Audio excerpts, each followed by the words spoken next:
Hey everybody, what's going on? I'm doing another wine review for you today. I'm not really doing anything, so I've been looking for a job all day on the internet and actually went on an interview today. How that went, I have no idea. I guess my interviewing skills are getting kind of rusty. The wine we're going to check out today is Barefoot Chardonnay from California. It says in the bottle here, it says, Barefoot Chardonnay blends have won 10 gold medals in San Antino Express Wine Competition. Alright, cool. Let's check it out. Big bottle, 10 bucks.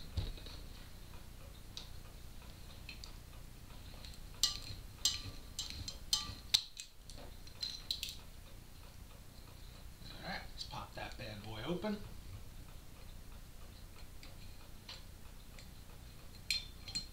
There we go. What we have here is what makes wine taste better, and you hear people say this word decantered.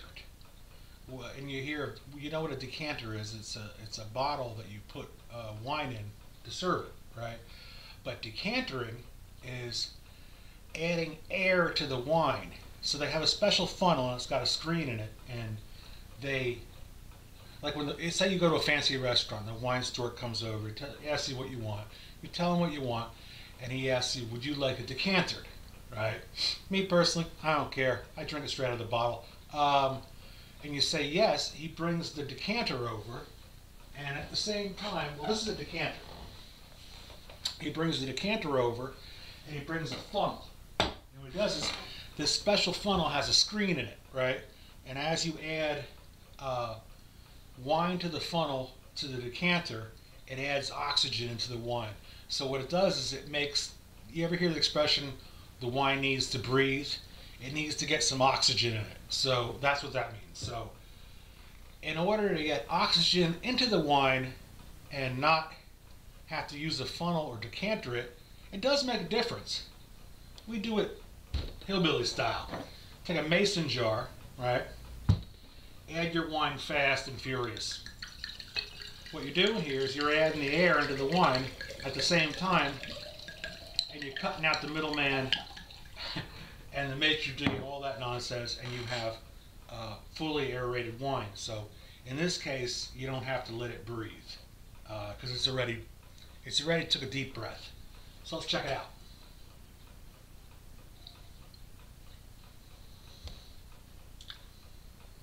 That's pretty good. This one is 13% alcohol.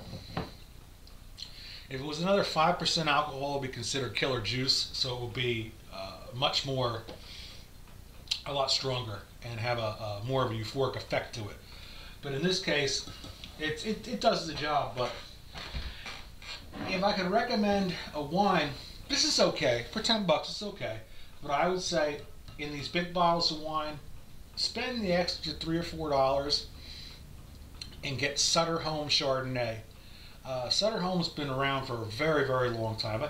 Every one of these wineries says, I've been around since 1754. You know, but when you look in the stores, you know it's been around for a long time because these are the labels you've seen since you've been a little kid. Sutter Home is an excellent wine, an affordable wine, and you don't have to spend millions of dollars to get a good bottle of wine. This one's okay, but when you look at these, you shake them up. You'll see foam in there and bubbles still coming up, which what that means is it's not completely fermented, you know. And a lot of these wines are mixtures of different wines together. A couple companies came out. One was Luna de Luna, and a couple of varietal wines they mix them together and call it something else. But in this case, it's a blended wine. It's okay. It's not terrific. I've bought it before simply for the fact that I didn't have the money to buy anything better than that. But if I had the extra $3 or $4, I probably would have bought the Sutter Home. But in this case, this will work. Oh man, that malt liquor tore me up yesterday. If you didn't know, well now you know. Ugh. I drank that malt liquor and maybe 8 beers. Whew, I was plowed. I am never getting that stuff again. It was disgusting. Even Noodles the cat was running away from me. So this Barefoot, it's okay. What I do with a wine like this, if I'm going to somebody's house, I'll bring a bottle like this and leave it on the kitchen table, like as a gift. And you know, there's at least you know there's wine in the house. And if you had to, you could drink it. But I would prefer the Sutter Home. I wouldn't leave the Sutter Home on the counter. I would leave something like this. I keep, you know what I do? I keep this in the house. Usually, if people come over that I really don't like that much, oh, this sounds so bad. Like, I don't mean like not like so much, but, well, I guess that's the truth. I just don't like them that much. I don't think they're terrific. Like friends that you don't hang out with very often, and, you know, once in a while you do hang out with them, but you just think they're tools. Well, this is what I would give them. This would be my tool wine. I would pull out better wine for closer friends, you know, that I enjoy having time with, you know. This is a wine I would give to the frickin' milkman or anybody who showed up. And it's, you know, it's okay for what it is. You know, it's not a terrific wine, but wow, what kind of review is this? All right, guys. Listen up, Mahoney. Don't take no bad baloney. Later.